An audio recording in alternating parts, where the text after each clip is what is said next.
¿Cómo están ustedes?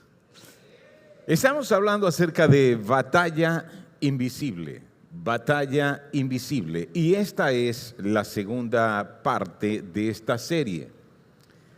La semana pasada nos fuimos con esta pregunta, es nuestro reto o fue nuestro reto. Espero que hayas pensado en eso. ¿Qué parte de tu armadura espiritual está debilitada o descuidada? La verdad, el discernimiento que te libera, la justicia, la conciencia limpia, el escudo de la fe que apaga los ataques, el casco de salvación, desarrollar la mente de Cristo, la espada del Espíritu, que es la palabra viva de Dios, la oración constante, tu comunión, tu unidad con tu Señor. ¿Cuál de estas piezas de la armadura del Espíritu que Dios te da necesitas tomar y colocarte?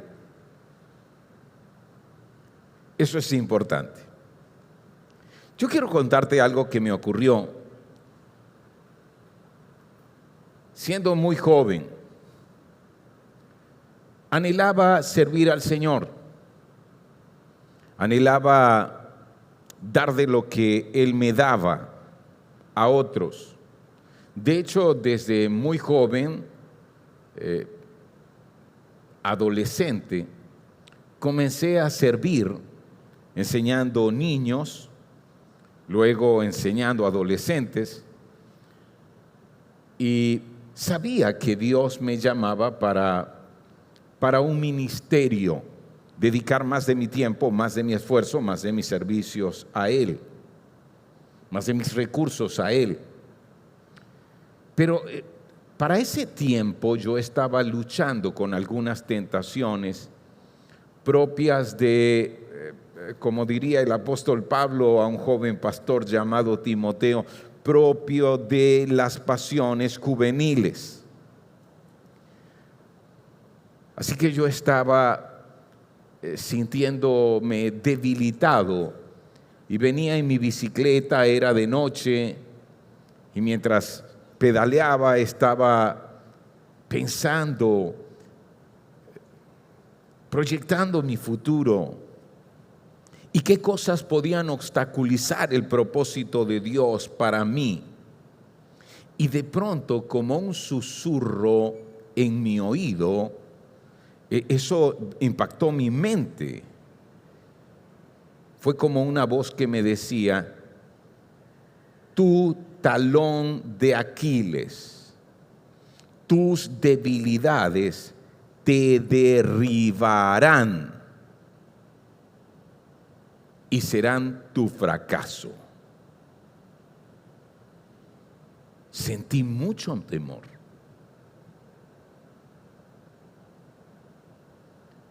Yo estaba en una batalla invisible y esa no era la voz de Dios. Así es esta batalla. A ver, el enemigo podría hacerte cautivo si le das cabida. Y esa es tu batalla. Esa es mi batalla. El impacto que podemos tener luego hacia afuera, con otras personas, sirviendo a Dios, en nuestra comunidad, es anulado si damos cabida al enemigo y terminamos cautivos, controlados de alguna u otra forma, dominados de alguna u otra forma por él. Así que podemos llegar a ser cautivos si damos cabida con falsificaciones espirituales, con engaños y autoengaños, con resentimiento, con rebeldía, orgullo, pecados habituales o patrones familiares de maldad. Ya antes de casarme, estaba trabajando en Centro de Literatura Cristiana, un ministerio que distribuía literatura a nivel nacional. Así que me topé con un autor, un ingeniero aeroespacial que se hizo teólogo y que ahora era un profesor en la Universidad de Tablot. Y sus escritos me impactaron. Así que llegué a entender que esa batalla invisible requería mantenerme firme frente a estos siete aspectos que pueden dar cabida al enemigo. Quiero que prestes atención a estos 7 aspectos. Ahora, no se trata solo de vivir como si mi vida fuese una continua lucha contra la tentación y el engaño. No se trata de procedimientos para evadir, tropezar o ser envuelto. Lo más importante aquí es: yo no puedo solo. No venceré con mis propias fuerzas. La clave es mi relación con el Señor. ¿Escuchaste esto? Mi relación con aquel que ya venció en los cielos, que ya tuvo victoria desde la cruz y en su resurrección, que ya trajo victoria en los cielos. Conocerle a Él, caminar a su lado, confiar en Él, depender de Él, me dará la victoria. Vamos entonces a pasar por cada uno de estas áreas de nuestra vida, donde si damos cabida, entonces experimentaremos fracaso, experimentaremos derrota. Comencemos con las falsificaciones espirituales, sectas y ocultismo. Sectas y ocultismo. Esto incluye religiones falsas, sectas que parecen verdad, pero que se apartan de la verdad. Eso incluye el ocultismo, el espiritismo, la brujería. ¿Saben? Algunos creyentes que hoy son seguidores de Jesús vienen de haberse involucrado con todo esto, pero necesitan ahora discernir la verdad, lo que es real, de las falsificaciones. A veces veo creyentes que intentan ver la vida cristiana, interpretar lo que Dios dice desde estas falsificaciones, y no puede ser así. A ver, estamos hablando entonces de prácticas y enseñanzas que pervierten la verdad de Dios. Voy a dar un ejemplo de sectas. Colocan otros libros a la altura o por encima de la palabra de Dios, de las Escrituras. Distorsionan la imagen de Dios tal como Él se revela, no solo en su creación, sino en las Escrituras y en su obra, en su relación con nosotros a través de la historia. Colocan a otra persona al nivel de Jesucristo, como un profeta o una persona con una revelación especial. Colocan a otros espíritus al nivel del Espíritu Santo. Siempre que vas a algún grupo que escucha espíritus, que no son el Espíritu Santo, que no están escuchando según lo que el Espíritu Santo muestra en la palabra de Dios, debes dudar de eso. Y en vez de creer en la salvación, que es un regalo de Dios, que es la gracia, el favor de Dios, establecen requisitos para ganarlo. Esas son sectas. Entonces, debemos cuidarnos de esto. El ocultismo y el espiritismo bloquean nuestra confianza en Dios y nos alejan de Él. Ocultismo, como una revelación oculta que debe ser descubierta. ¿Sabes? Secretos que por medio de la iniciación requieren ser descubiertos. Y ahora el problema no es nuestro pecado que nos aleja de Dios, sino que no entendemos ciertos secretos que ese grupo nos va a mostrar, que a través de ese grupo podemos llegar a conocer. Espiritismo, la comunicación, el contacto con espíritus de muertos.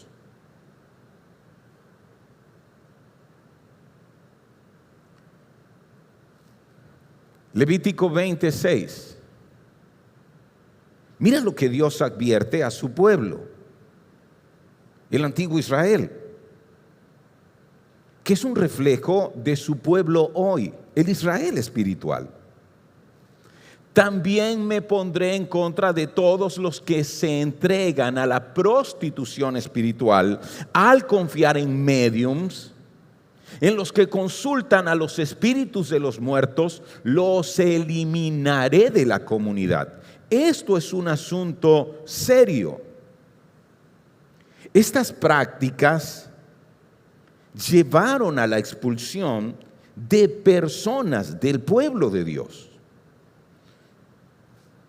Hechos 19, 18 y 19 nos muestra algo que ocurrió cuando las personas llegaron a creer en Jesús, a depositar su confianza en Él en Éfeso. Muchos de los que llegaron a ser creyentes confesaron sus prácticas pecaminosas. Varios de ellos que practicaban la hechicería trajeron sus libros de conjuros y los quemaron en una hoguera pública. El valor total de los libros fue de 50,000 monedas de plata. ¿Saben cómo se llama esto? Que si alguna vez creí en esto, alguna vez dependí de esto, hoy confío en ti, Señor. Hoy dependo de ti, Señor. Si alguna vez seguí esto y escuché estas falsedades, hoy confío en ti y aprendo cada día a escucharte por medio de tu palabra y de tu Espíritu Santo. Es una renuncia. Es una renuncia. Así que estamos diciendo, lo primero son falsificaciones espirituales, sectas y ocultismo. ¿Cómo estás en relación con esto? ¿Lo resolviste completamente? ¿Confesaste? ¿Recibiste el perdón de Dios? ¿Rompiste con eso definitivamente? ¿Renunciaste a esto totalmente? Los segundos son engaños y autoengaños, mentiras que esclavizan la mente. Mentiras que esclavizan la mente. Y voy a decirte las más frecuentes. Son las que vienen de heridas. Heridas por medio del abuso, del rechazo, del abandono. Heridas. Eso que tú sientes que alguien te quitó, que era tuyo. Tu dignidad. Eso que tú sientes que alguien que necesitaste te negó. Eso que tú sientes que alguien te hizo o te dio que no merecías. Estas heridas crean mentiras profundas, porque comienzas a verte a través de la experiencia de dolor. ¿Y qué te dices a ti mismo? Yo no valgo, yo no merezco.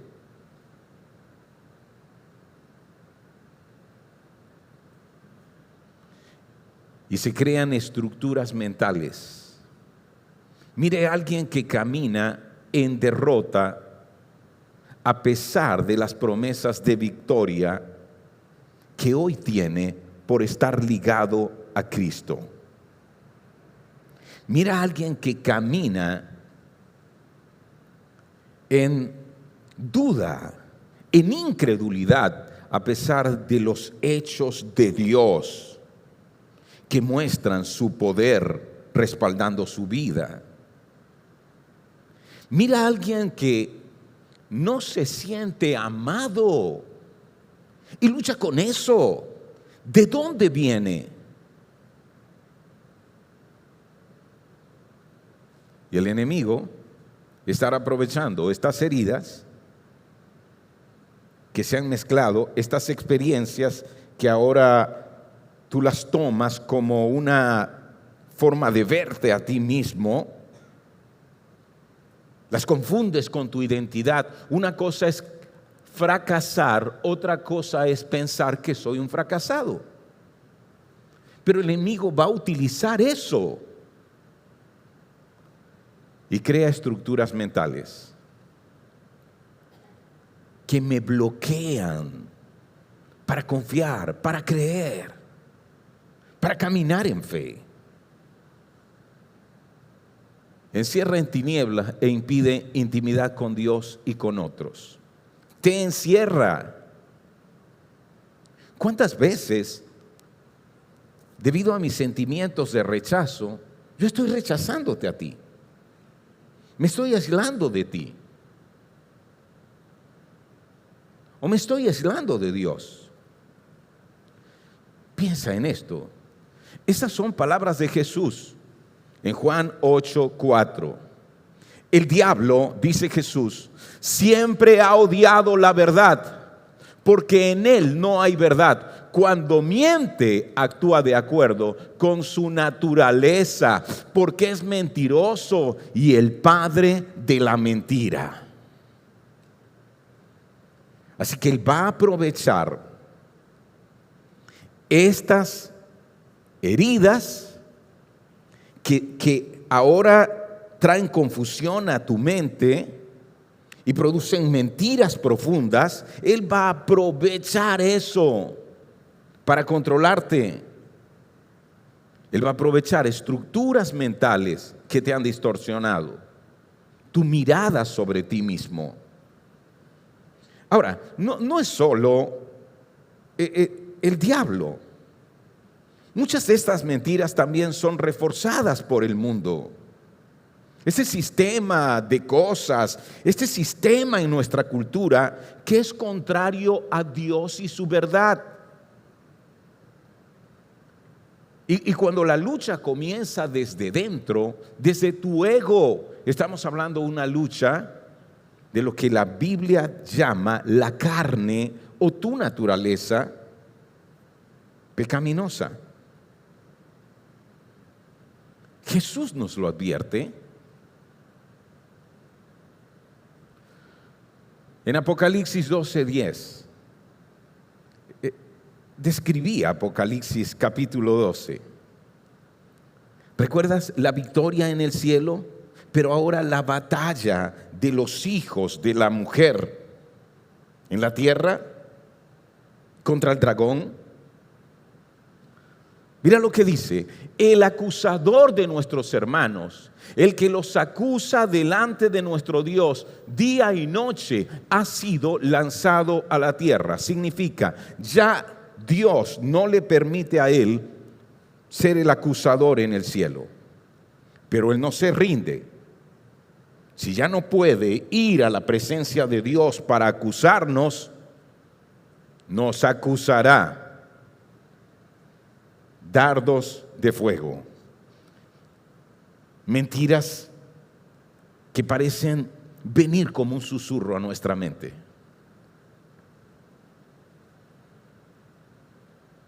Engaños y autoengaños. Número 3, resentimiento. Resentimiento, cadenas emocionales del pasado. Sí, tiene que ver con ese enojo que se encona, con ese enojo al que nos aferramos. Rencor. El resentimiento contamina las emociones, contamina tu relación con Dios, contamina tu relación con otros. La amargura envenena el corazón y abre la puerta al tormento interior. Mire una persona resentida. Su nivel de alegría disminuye. La alegría es como una excepción, no como algo que pueda vivir. Y mira cómo, ¿sabes? A veces nos aferramos al rencor como un escudo para que no vuelvan a herirme. No funciona. ¿Cuándo vas a soltar el pasado? ¿Cuándo vas a soltar el pasado? El perdón no es negación, no es negar que algo me haya herido, no. Es la decisión de liberar al prisionero. Y muchas veces ese prisionero, ¿quién es? Eres tú mismo. Segunda de Corintios 2, 10 y 11. Si ustedes perdonan a este hombre, dice el apóstol Pablo, sobre alguien que ofendió a esta familia de fe en Corinto, entonces fue expulsado debido a lo que hizo. Pero fue expulsado con la intención de que reconociera, de que finalmente se arrepintiera. Y ahora Pablo recibe noticias de que este hombre que fue expulsado de la comunidad de fe por sus pecados, por su maldad que afectó a esa gente, a nuestros hermanos, se ha arrepentido.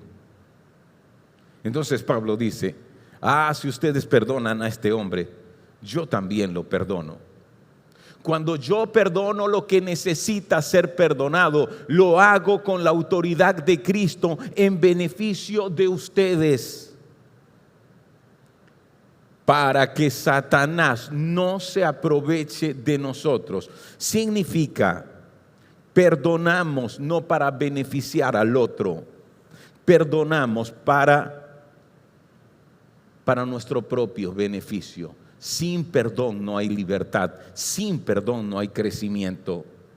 Pero por otro lado, cuando no perdonamos, cuando guardamos rencor, cuando seguimos restregando en nuestra mente lo que la otra persona nos hizo y seguimos atados al pasado, ¿quién se aprovecha de nosotros? Satanás se aprovecha de nosotros. Pues ya conocemos sus maquinaciones malignas. Y dice el mismo apóstol Pablo en Efesios 4:32, sean amables unos con otros, perdónense mutuamente, tal como Dios los ha perdonado. ¿Te das cuenta por qué todo esto requiere conocerle a Él, caminar a su lado, escuchar su voz, confiar en Él para seguir sus pasos? y dar a otros lo que Él me ha dado. Número 4, rebelión. ¿Qué es rebelión? Rechazo a la autoridad legítima. Esto es rebelión. Dios la establece para proteger, corregir y edificar. Qué bueno cuando me doy cuenta que necesito autoridades en mi vida que me protejan. ¿Sabes? Instancias a las que recurro cuando estoy recibiendo daño y requiero defensa.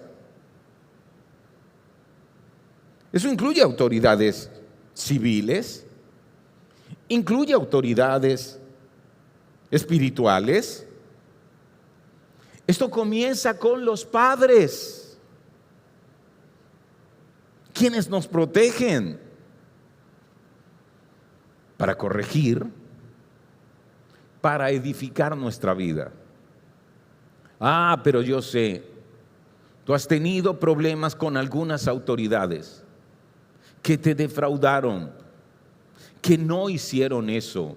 Autoridades que no nos protegen, autoridades que en realidad no corrigen al que hace lo malo, sino que parecen aprovecharse inclusive de quien hace lo bueno. Parecen no edificar un orden dentro de aquel área en la que son responsables.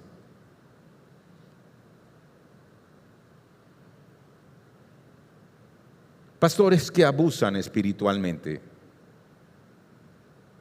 autoridades civiles que abusan de su poder,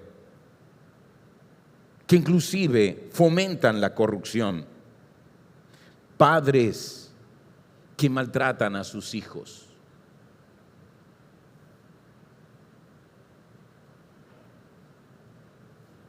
Y eso puede llevarnos a la rebelión.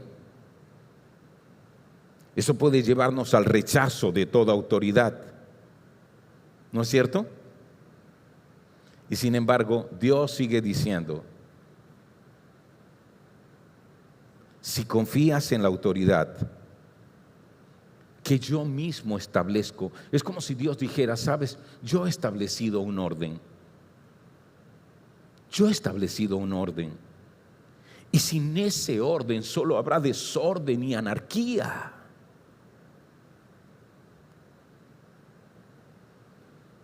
Ahora, esto no anula el discernimiento.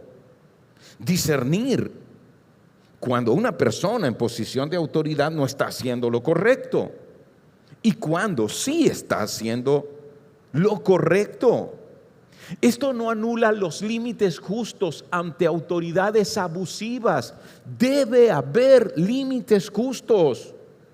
El hecho de que yo sea padre y que mis hijos tengan el deber de honrarme y obedecerme mientras están bajo mi techo no me da derecho a abusar de ellos, a maltratarles. ¿Sí? Pero mira, el problema es nuestra deshonra y crítica constante que interrumpen la vida.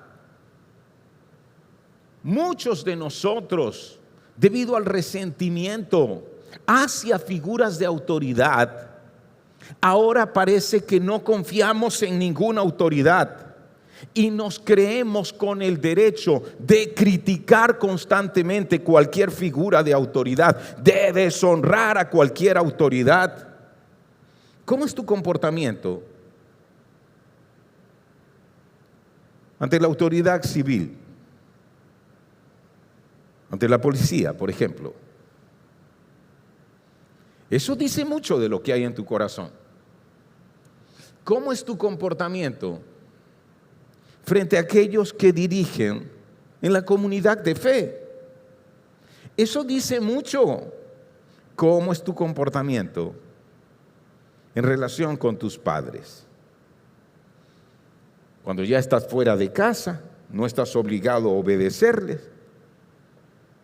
Pero si ya eres adulto, fuera de casa, estás llamado a honrarles.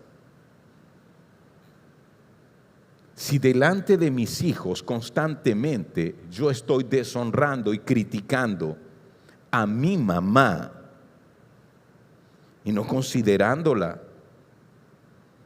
lo que no me doy cuenta es que cada vez que le disparo a mi mamá con críticas y deshonra, ¿saben quién está detrás de mi mamá?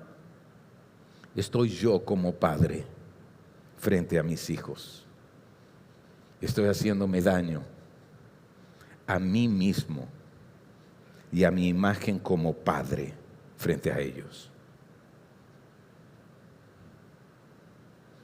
Efesios 6, 2 y 3. El apóstol Pablo dice: honra a tu padre y a tu madre. Y en realidad está citando el cuarto mandamiento, ¿no es cierto? Ese es el primer mandamiento que contiene una promesa. Si honras a tu padre y a tu madre, te irá bien y tendrás una larga vida.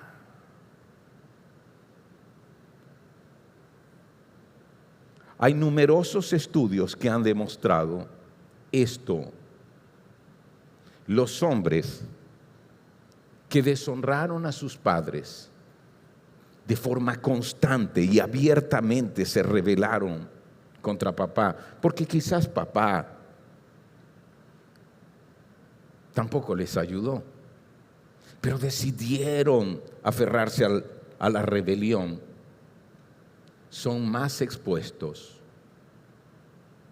a la delincuencia, al vandalismo, a tomar malas decisiones, a la cárcel. En Primera de Samuel, capítulo 15, versículo 23, este profeta, juez, que abre la monarquía, es decir, él es quien da paso al primer rey de Israel en la antigüedad. Este profeta, frente a la inclinación desobediente, rebelde de ese primer rey, que pensaba que no tenía por qué esperar a nadie o escuchar a nadie, le hace esta advertencia. Y es una advertencia que es válida hoy. Samuel dice: la rebelión es tan pecaminosa como la hechicería, y la terquedad tan mala como rendir culto a los ídolos. Si en mi corazón hay constante deshonra hacia la autoridad, si en mi corazón hay constante crítica hacia la autoridad,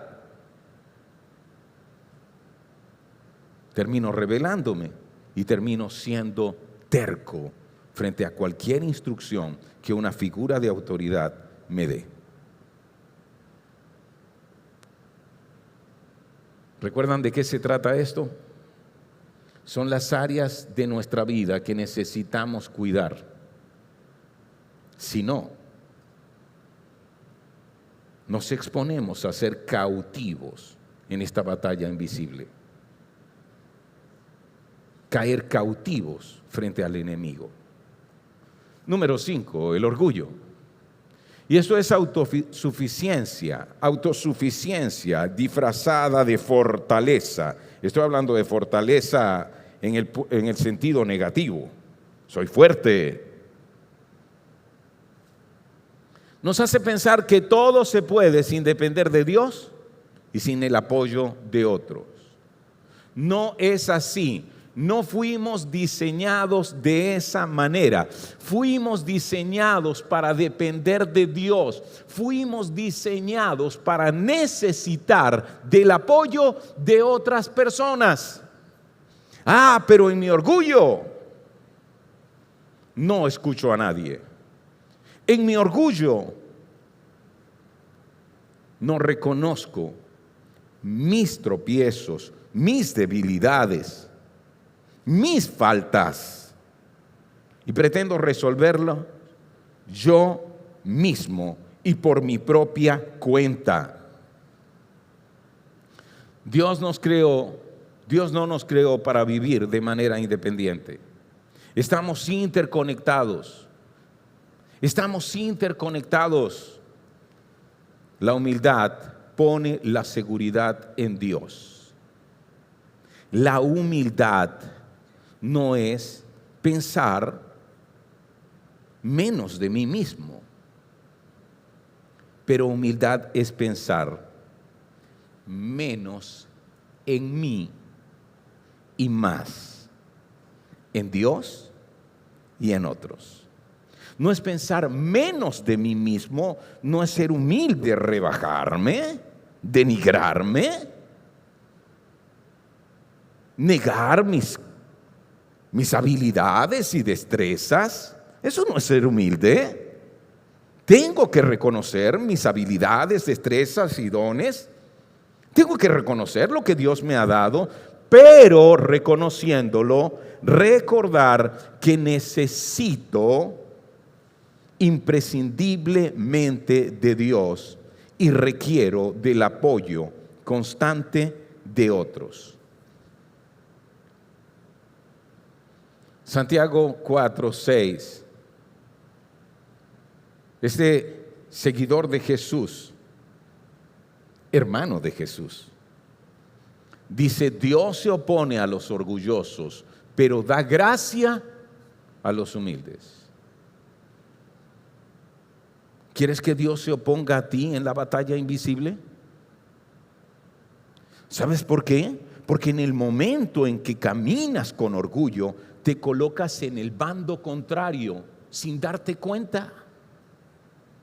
¡Wow! Y Proverbios 16:18. Escucha este proverbio, llévalo en tu corazón. El orgullo va delante de la destrucción y la arrogancia antes de la caída. Conozco muchos líderes espirituales y su corazón se llenó de orgullo para pensar: no necesito de nadie, puedo solo.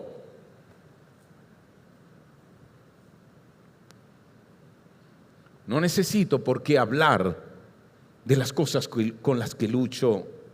No necesito por qué pedir consejo. Y su vida terminó en destrucción. Y una y otra vez cayeron. 6. El pecado habitual. Cadenas que sofocan la libertad. Pecado habitual. ¿Qué es eso que haces una y otra vez, sabiendo que está mal? Pecados sexuales como la pornografía. El pecado habitual, el robo, tomar cosas que no te pertenecen, cuando administras el dinero de otros. Pecado habitual, el hablar, difamar a otras personas. ¿Cuántas veces yo no me estoy cuidando de la manera como hablo? Hoy mismo venía conversando con Aura y veníamos conversando de personas que hablan y terminan hablando de los demás sin preguntarse: ¿he arreglado esto directamente con esa persona? Y no nos cuidamos porque pensamos que es inofensivo. El pecado habitual nos somete a patrones de culpabilidad, vergüenza y doble vida. Sí, finalmente voy a experimentar culpa, finalmente voy a experimentar vergüenza al ser descubierto o confrontado, o voy a llevar una doble vida porque estoy tratando de esconder eso. El arrepentimiento genuino no solo reconoce el error, rompe el ciclo. Arrepentimiento para romper el ciclo. Y he descubierto esto: cuando yo caigo en una situación que sé que está mal ante Dios, que sé que daña a otros y me daña a mí mismo, yo puedo confesarlo delante de Dios, pero si quiero romper el ciclo, debo confesarlo ante otros que caminen a mi lado y rendir cuentas al respecto. No es perfección, sino rendición. Mira lo que dice Romanos 13:14. Vístanse con la presencia del Señor Jesucristo. Esto es maravilloso. Que cuando la gente te vea, pueda ver el reflejo de Jesús en ti. Vístanse con la presencia del Señor Jesucristo. No se permitan pensar en formas de complacer los malos deseos. Significa cuando tú comienzas a imaginar, a fantasear, a ver la posibilidad en tu mente de recurrir a eso, de tomar lo que no te pertenece, de consumir eso que daña tu mente y tu corazón, de aprovecharte de otra persona. Cuando tú comienzas a pensar en formas de complacer tus malos deseos, allí comienza tu caída. Es mejor hablar de la tentación. Es mejor rendir cuentas acerca de eso en lo que estoy siendo tentado. Y dice también Gálatas 6:8, los que viven solo para satisfacer los deseos de su propia naturaleza pecaminosa cosecharán de esa naturaleza destrucción y muerte. Pero los que viven para agradar al Espíritu, del Espíritu cosecharán vida eterna. Te pregunto, ¿qué quieres cosechar? ¿Qué quieres cosechar? Di conmigo, vida eterna. Vida eterna. Esa vida eterna que comienza hoy. Esa vida eterna que está disponible para ti hoy. Número 7. Esa es la última de las áreas, de los aspectos a vigilar en esa batalla invisible. Patrones familiares de maldad. La herencia que debe romperse. Yo tengo que ver a mi familia. ¿Qué cosas se repitieron en mi familia? ¿Alcoholismo? ¿U otros consumos adictivos? ¿Adulterio y engaño? ¿Divorcio? ¿Estafa? ¿Problemas financieros? ¿Quiebra económica? ¿Mentira como una forma de vida? ¿Espiritismo, ocultismo? ¿Creencias distorsionadas en el mundo espiritual? Como animismo.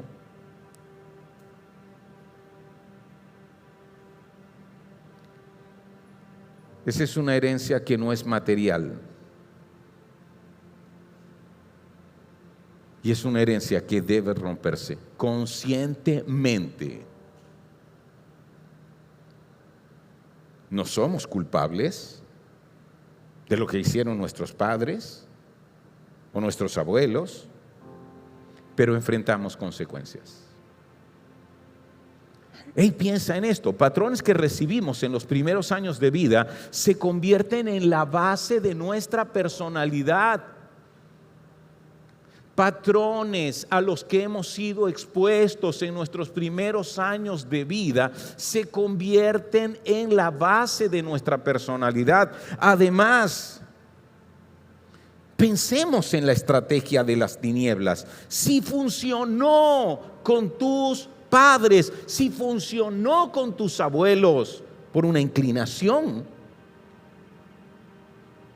en tu familia, ¿qué piensas que hará el enemigo? ¿Acaso no lo intentará contigo? Levántate, sé consciente de ello. Ponte firme sobre esos asuntos. En Nehemías 9:2. Mira esto. Nehemías es aquel hombre a quien el Señor manda a reedificar esa Jerusalén que fue destruida debido a que se apartaron de Dios. Y mira lo que dice: los de ascendencia israelita se separaron de todos los extranjeros para confesar sus propios pecados y los pecados de sus antepasados. En el Antiguo Testamento, cuando las personas se arrepentían, confesaban sus pecados y los pecados de sus padres. ¿Sabías eso? No porque eran responsables de los pecados de sus padres, sino porque entendían que esto los afectaba también. Traía consecuencias. Por eso el arrepentirnos nos lleva a confesar nuestros pecados y los pecados de nuestra línea familiar. Y esto no es un acto supersticioso, es una decisión de tomar responsabilidad para que eso ya no nos limite, para mantenernos alertas, conscientes de ello. Primera de Pedro 1, 18 al 21 nos muestra la base de nuestra victoria para romper con ese tipo de herencia espiritual. Pues ustedes saben que Dios pagó un rescate para salvarlos de la vida vacía que heredaron de sus antepasados. La preciosa sangre de Cristo, por medio de Cristo han llegado a confiar en Dios. Y en esa sangre está nuestra victoria. Vamos a estar de pie, ¿eh? Piensa en esto. ¿No será que en esta batalla invisible tú estás caminando como descuidadamente?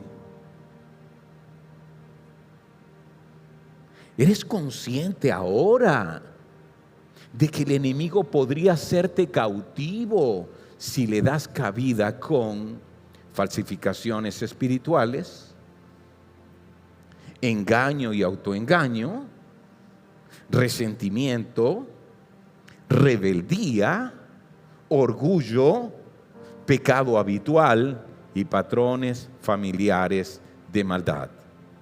Levántate con las armas que Dios te ha dado, la sangre de Cristo, el testimonio, su victoria en la cruz.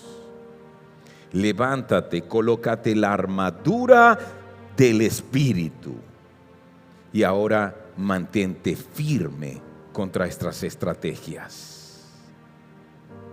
Señor, gracias te damos. Tú nos hablas hoy, tú nos alertas hoy. Escuchamos la trompeta en medio de la batalla para avanzar. Gracias, gracias, porque estás a nuestro lado.